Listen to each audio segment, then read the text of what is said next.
News के programme रोज़नामचा के साथ जेहलम से मैं हूं साइमा सहर। आज हम मौजूद हैं DHQ जेहलम में और यहां पे हेल्थ के जो इश्यूज़ हैं आज उन पे बात करेंगे। यहां पे आवाम से भी देखेंगे कि वो क्या कहते हैं, अवामी राय लेंगे कि कौन कौन से मसाइल दरपेश हैं, कौन कौन सी परेशानियों का उन्हें सामना करना पड़ता है DHQ जेहलम में, और दूर दराज से आने वाले जो लोग हैं उनको इलाज मुआलजा कैसा होता है। चलते हैं लोगों की जानिब। निकाली और मेरी गाड़ी की नोजल खोल के उसकी वाह निकाली गई। अगर पंचर हो तो नोजल ना ओपन हो, ठीक है। गार्ड जितने इन्होंने वाह निकाली उसकी गाड़ी की, मैंने आके चेक किया, उनसे पूछा भी, कहते हैं हमारी ड्यूटी नहीं थी, हमारे से पहले जो लोग हैं उनकी ड्यूटी थी, इस वजह से हमने वाह निकाली। आपने गाड़ी को खड़ी की इधर। क्या बात है। डोगा साहब को मैं गया, उन्हें मनु फिर आख्या वे अल्ट्रासाउंड करवा। मैं अल्ट्रासाउंड ताज़ी करवाई है, फिर उन्हें दवाई लिख दी है, भाई 20 दिहाड़े तू दवाई खांदा रहे घर, फिर तू आके चेकअप करवाई।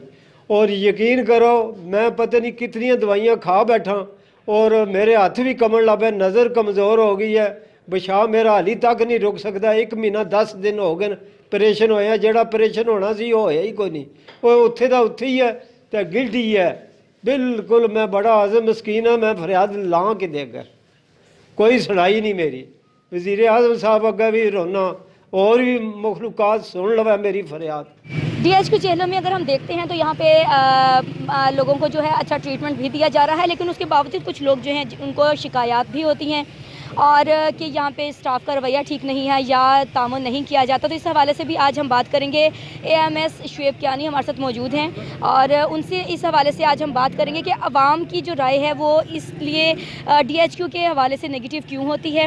और सर कुछ ऐसे मसाइल होते हैं जिसके हवाले से आवाम का ये कहना होता है कि या तो स्टाफ तामुन नहीं कर रहा या ये कि कुछ एटीट्यूड की कुछ नेगेटिविटी सामने आती है। तो इस हवाले से आपका चेक एंड बैलेंस क्या है? हाँ जी, इसके बारे में मैं कहना चाहूँगा कि हमने जगह जगह पे लिख के भी लगाया हुआ है कि अगर किसी भी पेशेंट्स को या उनके अटेंडेंट हैं, अगर उनको कोई मसला मसाइल दरपेश आता है किसी जगह पे, वो फौरी रब्ता करें, मुझसे रब्ता कर लें, MS साहब से रब्ता कर लें। इवन के हमारे इवनिंग नाइट पे DMS भी होते हैं मौजूद, तो उनसे रब्ता कर लें। और हम प्रॉपर जो है जो हमारा स्टाफ है, हम उनकी गाय बगाए हम उनकी ट्रेनिंग भी करते रहते हैं इस हवाले से कि पेशेंट के साथ हुस्न सलूक और मिसबिहेव हम किसी को इजाज़त नहीं देते, स्टाफ को, ना किसी अपने डॉक्टर्स को, ना किसी बाकी स्टाफ को, कि कोई भी पेशेंट्स के साथ मिसबिहेव करे। और हमारी कोशिश होती है और हमारे जो हैं हमारे वज़ीर आज़म साहब हैं, जो उनका विज़न है, जो हमारे DC साहब हैं, हमारे CO साहब हैं, सबका यही है कि पेशेंट के साथ अच्छे तरीके से आप हुस्न सलूक से ट्रीटमेंट तो देखें, वो है कि जो तो सबका होता है, जो रूटीन में आ रहे हैं। हॉस्पिटल्स में, गवर्नमेंट हॉस्पिटल्स में देखा होगा कि ज़्यादातर जो है पेशेंट्स वही आते हैं जो नॉन अफोर्डिंग होते हैं, जो प्राइवेट नहीं जा सकते। और हम इधर बैठे हुए इसीलिए कि खिदमत खल्क के लिए बैठे हुए हैं और हमारी पूरी कोशिश होती है कि पेशेंट्स को उनको फैसिलिटेट किया जाए और उनके लिए आसानियाँ पैदा की जाएँ। तो जो कोई कंप्लेंट्स हमारे तक पहुंचती है और हमारी पूरी कोशिश होती है कि हम उसको रिजॉल्व करें। अच्छा, बहुत सारे लोगों का ये भी कहना है कि बहुत अच्छा स्टाफ का तामुन है और ट्रीटमेंट भी बहुत अच्छा मिल रहा होता है। इनके दोनों तरफ अगर हम देखते हैं तो मिली जुली से आवाम के तासरात होते हैं, लेकिन उसके बावजूद कुछ ऐसी कंप्लेंट्स होती हैं जो ऑन द स्पॉट, जैसे अब DMS आप कह रहे हैं कि शाम को मौजूद होते हैं, लेकिन मेरा अपना एक्सपीरियंस है कि मैं जितनी बार भी आई हूँ तो DMS जो हैं वो नहीं मिलते या उनके रूम जो बताए जाते हैं वो वहाँ पर नहीं होते। तो इस हवाले से मतलब अगर किसी को कोई मसला है तो फिर वो क्या करे? हाँ जी, मैं इसका जवाब देना चाहूँगा कि जहाँ तक बात है, DMS का ऑफ़िस हमारे पास बिल्कुल मौजूद है, बना हुआ भी है, उधर स्टाफ भी साथ होता है बैठा हुआ।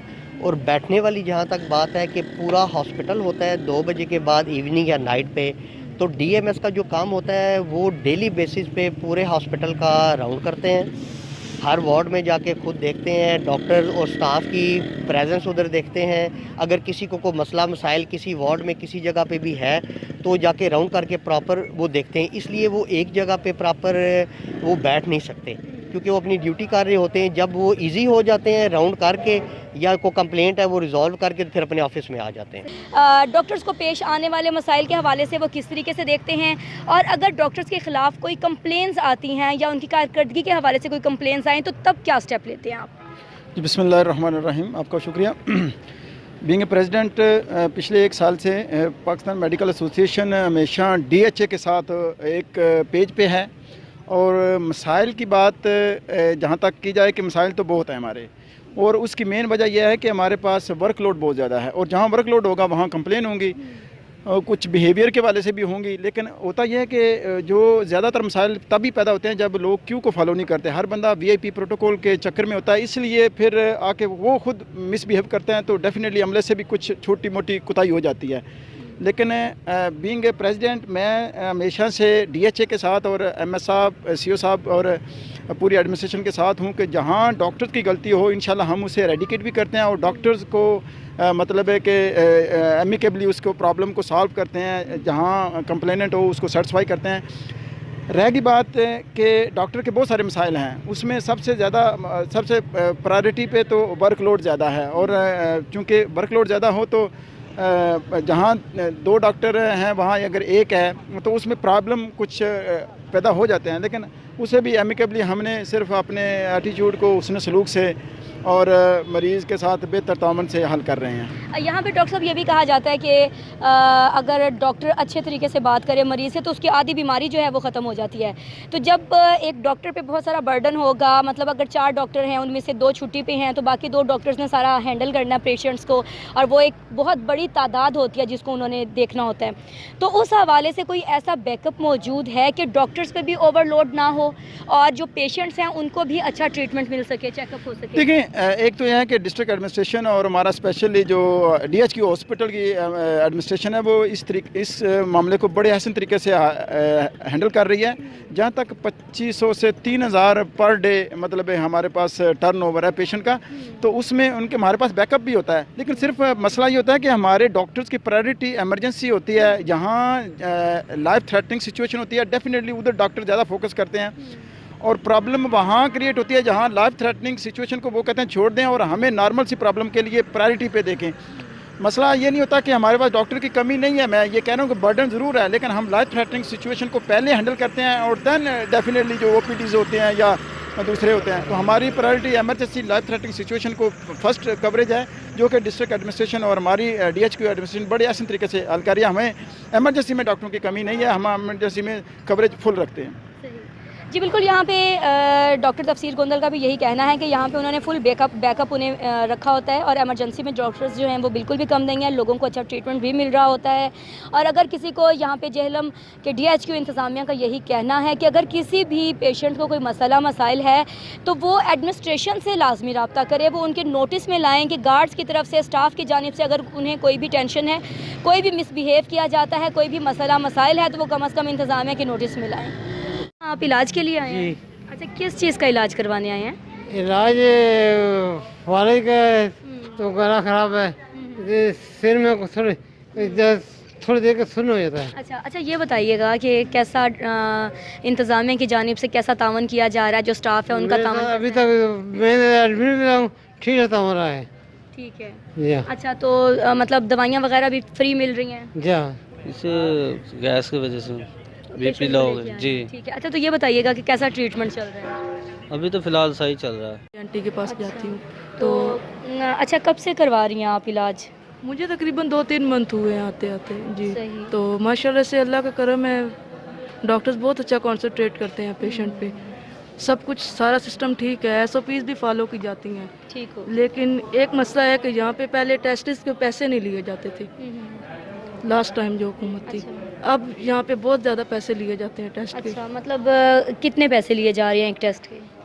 लिए जाते हैं ज़्यादा, लेकिन पहले बिल्कुल फ्री होते थे। अच्छा जी, तो ये मसला है कि गरीब बंदा यहाँ पे आता है, यहाँ पे गरीब लोग ही आते हैं ना, तो वो अफोर्ड नहीं कर सकते, सही। तो वो फ्री होने चाहिए। मेडिसिन भी फ्री है, लेकिन टेस्ट वगैरह के पैसे लिए जाते हैं। तो क्या अपील करेंगी आप? अब यही अपील है हुकूमत से कि सब कुछ फ्री किया जाए। जब हॉस्पिटल फ्री है, सरकारी है, हुकूमत का है, तो यही अपील है कि गरीब आवाम को रिलीफ दी जाए। गरीब आवाम यहाँ पे आते हैं ना। जी बिल्कुल, आवाम को रिलीफ मिलना चाहिए, और यहाँ पे लोगों का यही कहना है कि यहाँ पे बहुत ही अच्छे तरीके से मेडिसिन्स भी मिल जाती हैं फ्री, और डिसिप्लिन भी ठीक है, लाइंस में लोग खड़े होते हैं, कितारें भी बनाते हैं, लेकिन समटाइम्स ऐसा होता है कि कितारों से हट भी जाते हैं, तो वहाँ पे जो ज़ईफ़ लोग हैं उनके लिए भी यहाँ पे अरेंज किया गया है कि वो बग़ैर कितार के भी मेडिसिन्स ले सकते हैं। लेकिन यहाँ पर जो एक चीज़ है कि यहाँ पर पहले जो है DHQ जेलम में जो टेस्ट होते थे उनके लेबॉर्ट्री टेस्टों की पैसे नहीं लिए जाते थे, वो फ्री होते थे, लेकिन अभी जो है लेबॉर्ट्री टेस्ट जो हो रहे हैं उनकी पेमेंट जो है वो उन्हें देना पड़ती है। और लोगों का कहना है कि DHQ जेल में आने वाले वो लोग हैं जो कि प्राइवेट हॉस्पिटल्स में इलाज नहीं करवा सकते, जो कि डिज़र्विंग होते हैं, जो गरीब होते हैं, जिनकी जेब ये इजाज़त नहीं देती कि वो किसी प्राइवेट क्लिनिक में जाकर इलाज करवाएं। तो यहाँ पे गवर्नमेंट को ये भी सहूलत देनी चाहिए कि यहाँ पे जो टेस्ट जो हैं वो अब पैसों के साथ किए जा रहे हैं, उन्हें पैसे देने पड़ते हैं, तो ये उनकी जो जेब है वो अफोर्ड नहीं कर सकती। तो यहाँ पे टेस्ट जो हैं वो भी फ्री होने चाहिए। ठीक है जी। यहाँ पे हॉस्पिटल में जो भी सर्विसेज दी जा रही है, हर एक चीज़ जो जहाँ पे मतलब आपने पैसे देने हैं, आपने उसकी रसीद लेनी है, ठीक है। वहाँ पे रसीद नहीं ली जा रही, मतलब आप 150 रुपये आप अल्ट्रासाउंड आप करवा रहे हैं, लेकिन किसी किस्म की कोई रसीद नहीं है। अभी मेरी मिसेज गई, मैंने उनसे पूछा, मैंने कहा आपने रसीद का मुतालबा किया है? तो उन्होंने कहा मैंने कहा है रसीद का, लेकिन वो आगे से आए बाएं शाएं करते हैं। तो ये मैं जानना चाहता हूँ कि भाई ये क्या वाकई अगर तो गवर्नमेंट रिसीव कर रही है तो उसको रसीद देनी चाहिए, और अगर ये अंडर एंड किसी की जेबों में जा रहा है तो तब भी ये फिर मेरे ख्याल में MS साहब को इस बारे में जो है वो तफ्तीश करनी चाहिए कि ये क्या चीज़ है। आपने ये MS साहब के नोटिस में लाने की कोशिश की? आपने MS साहब या AMS को कोई जिक्र किया? ये आज मेरा दूसरा विजिट है। पहली दफ़ा मुझे तो घर जाके मुझे वाइफ ने बताया था कि ऐसे उन्होंने पैसे ले रहे हैं, लेकिन बस वो आया जो हैं वो बस अपनी जेबों में डाल रही हैं, कोई रसीद वगैरह नहीं है। तो मैंने कहा चलें नेक्स्ट टाइम जब हम जाएंगे तो फिर हम रसीद का ज़रूर मुतालबा करेंगे। तो अभी मैंने थोड़ी देर पहले भी मिसेज से पूछा, मैंने कहा आपने रसीद का मुतालबा किया है? तो वो कहते मैंने किया, लेकिन उन्होंने जो है आगे से कोई जवाब नहीं दिया। तो अभी इसके बाद फिर मेरा है कि भी मैं जाके MS साहब से पूछूं कि भी अगर आप लोग सरकारी तौर पे ले रहे हैं तो फिर तो रसीद देनी चाहिए आपको पेशेंट को। जब आप हर चीज़ की रसीद दे रहे हैं तो अल्ट्रासाउंड की रसीद क्यों नहीं? और अगर नहीं है तो फिर इसका मतलब फिर दाल में कुछ काला है, फिर गलत है फिर।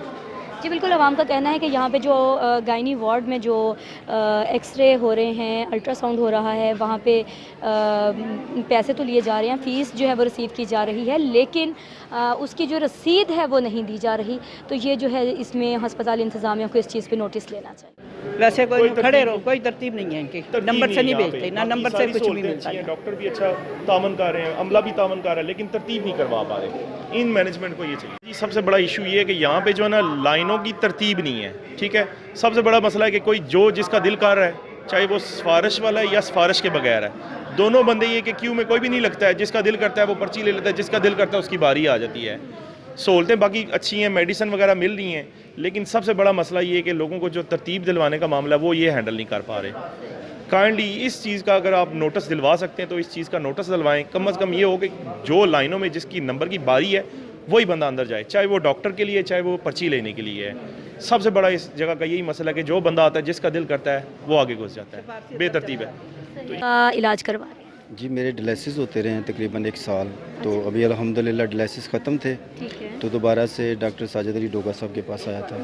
कोई मेडिसिन वगैरह, ब्लड प्रेशर हाई होता है इसलिए। सही। अच्छा, कैसा ट्रीटमेंट मिल रहा है आपको? ट्रीटमेंट पहले से बेहतर नहीं है। जो नया पाकिस्तान जिसकी तलाश में हम, जिसकी आस में उम्मीद थी आवाम को, वो पाकिस्तान नहीं हमें मिला। पुराने पाकिस्तान में ये था कि टेस्ट फ्री थे और यहाँ सिफारिशें नहीं चलती थी। अभी डॉक्टर जो किन्जा हैं उनके पास अंदर एंट्री के बाद 3 घंटे के बाद मुझे उन्होंने अटेंड किया है। यानी कोई इधर से सिफारिश आ रही है, कोई इधर से सिफारिश है, ये कौन सा नया पाकिस्तान है? तो मेरी यही गुजारिश है कि हमें वो पुराना पाकिस्तान दे दें जिसमें पाकिस्तान को थोड़ा सा गरीब आदमी को सुख चैन था। सही। जी जी। अच्छा, तो क्या मेडिसिन फ्री मिल रही हैं? मेडिसिन फ्री मिल रही हैं, लेकिन अभी मेरे से जो डॉक्टर ने तजवीज़ की है मेडिसिन, उसमें से 11 में से तकरीबन 2 मुझे मिलेंगी। अच्छा। बाकी मैंने बाहर से लेनी है। ठीक हो गया। नहीं तो फिर आपने ये पूछा नहीं डॉक्टर साहब से कि ये मेडिसिन हॉस्पिटल की जानिब से क्यों नहीं मिलती? इतना डॉक्टर साहब के पास टाइम नहीं होता मैडम जी। मतलब है इस तरह का सवाल को वो प्यार से जवाब नहीं देते। वो कहते हैं अगर लेनी है जो मिलती हैं वो ले लें, बाकी अगर बाहर से लेनी है तो ठीक है, ये आपका अपना मसला है, हमारा मसला नहीं है। सही। अच्छा, ये भी बताइएगा कि डॉक्टर्स जो चेक करते हैं मुतमईन है उनके रवैये से? डॉक्टर साहब के रवैये से मुतमिन है, लेकिन आगे जो सिस्टम तब्दील हुआ है उससे मुतमिन नहीं है। पहले वाला सिस्टम बेहतर था। जब मैं डायलिसिस में 1-1.5 साल पहले यहाँ आया था तो मुझे ये कहा गया था कि अगर आपने सिफारिश करवानी है तो हमारा भी बोरी बिस्तरा लपेटा जाएगा। अच्छा। सिफारिश नहीं आपने करवानी। तो अभी वो सारा लूला लंगड़ा निज़ाम चल रहा है, क्या कह सकते हैं किसी को। हुकूमत से क्या अपील करेंगे कि क्या बेहतरी लाई जाए? हुकूमत से अपील यही है कि जो आपका मंशूर था गरीब आदमी को रिलीफ देने का, उसको प्लीज़ फॉलो करें। और गरीब आदमी को सुकून नहीं है, इधर आप किसी से भी पूछेंगे तो वो अपना कोई ना कोई मसला, कोई ना कोई टेंशन ज़रूर बताएगा। तो कोई ऐसा सिस्टम उसको आप क्रिएट करें जो कि गरीब आदमी को जिसमें बेनिफिट मिले और गरीब आदमी को सुकून मिले। यहाँ तो धक्के ही धक्के हैं, सुबह आधे घंटे के लिए डॉक्टर ने 10 मिनट देने आपको अटेंड करने के लिए, उन्होंने मेडिसिन आपको तजवीज़ करनी है या जो भी करना है, लेकिन आपका सारा दिन इधर लग जाएगा। 3 घंटे आप इधर खड़े होंगे, 3 घंटे इधर खड़े होंगे। तो कोई ऐसा सिस्टम होना चाहिए जिसमें गरीब को रिलीफ मिले और सुकून हो। यहाँ तो बस पहले से भी हालात ख़राब है, अल्लाह करे ठीक हो। जी बिल्कुल, आवाम का यही कहना है कि हुकूमत की जानिब से कुछ जो तवज्जो है वो दी जानी चाहिए। और यहाँ पे जो लोग आते हैं इलाज मुआलजा की गर्ज से, उनको ये जो लंबी कतारों में लगना पड़ता है और 3-3 घंटे उनको इंतज़ार करना पड़ता है, तो इससे थोड़ा सा जो है उनको बचाया जाए। कुछ और लोग भी हमारे साथ मौजूद हैं, उनसे भी जानेंगे वो क्या कहते हैं। किस चीज़ की दवाई लेते हैं आप? मैं इंसुलिन की दवाई ले रहा हूँ, तो तकरीबन 2 साल से ले रहा हूँ। तो बस जब भी आते हैं इंशाल्लाह मिल जाती है, कोई किसी किस्म की कोई प्रॉब्लम नहीं है। तो और भी अगर ज़रूरत पड़े किसी मेडिसिन की, कोई तकलीफ़ हो, प्रॉब्लम हो, उनको डॉक्टर को बताते हैं तो इंशाल्लाह वो दे देते हैं। कोई अगर यहाँ मौजूद ना हो तो हॉस्पिटल के लिए लिख देते हैं, बाहर से ले लें, बाहर से हम ले लेते हैं, तो ठीक हो रहा है इंशाल्लाह। सिर्फ ये है मसला, यहाँ पे देखें ये लाइन लगी हुई है, यहाँ पे कोई बुज़ुर्गों के लिए एक होता है अलग कोई अलग से अगर हम चले जाए ना, मैं तो वैसे अक्सर चला जाता हूँ, लेकिन यह कि दूसरे लोग महसूस करते हैं, उनको पता भी नहीं है कि बुज़ुर्गों के लिए कोई थोड़ी फैसिलिटी है यहाँ पे। फिर मैं उनको बताता हूँ कि बेटा यहाँ पे बुज़ुर्ग जो हैं वो जाके लाइन के बगैर जो है लाइन के बगैर ले सकते हैं। तो बस ये मसला है, बाकी तो अल्हम्दुलिल्लाह यहाँ पे ट्रीटमेंट भी सही हो रही है, अमला भी ठीक है, तावन करते हैं इंशाल्लाह, कोई मसला नहीं है किसी किस्म का। डिसिप्लिन के हिसाब से बस औरतों में ज़रा हो जाता है, लाइनें 2-2 3-3 बना लेती हैं। काफ़ी वो लोग कहते हैं कि भाई लाइन में खड़े हों, तो बस यही मसला होता है, बहुत लंबी लाइन होती है, खड़े नहीं होने होता, फिर बैठ जाती हूँ तो अपनी बारी रखवा देती हूँ। तो किसी वक्त तो फिर वो भी गफला करते हैं, तो फिर मैं खड़ी हो जाती हूँ मुश्किल से। तो बस ये मसले हैं और तो कोई नहीं है। ठीक, सुबह 10 बजे के आए, ये टाइम हो चुका है। अच्छा। कभी किसी कमरे में भेजते हैं, कभी किसी कमरे में भेजते हैं, तो लेकिन सुनवाई नहीं है ना इधर हॉस्पिटल में। ये बताइएगा कि यहाँ पे जब आप आई हैं, सुबह 10 बजे आप आई हैं, तो अभी तक किसी ने आपसे कोई तावन नहीं किया? अभी तक कोई इलाज के लिए, कोई ब्लड लगने का कोई इंतज़ाम नहीं हो सका? वो इलाज हुआ है, लेकिन जो उनसे ना अब बच्चा गया है वो ऊपर छत पे टेस्ट कराने के लिए, इधर आया उधर भेज दिया, जाओ उधर जाओ, उधर आएगा तो इधर भेज देंगे, ऐसे कर लो। सिर्फ टाइम ज़ाया कर रहे हैं, बच्चों का इलाज नहीं ठीक तरह, देखभाल नहीं। मुझे ये शिकायत है, अमला ठीक नहीं है, ख्याल नहीं करता, ध्यान नहीं देता। कैमरा टीम के हमरा साइमा सहर, रोज़ न्यूज़, जेहलम।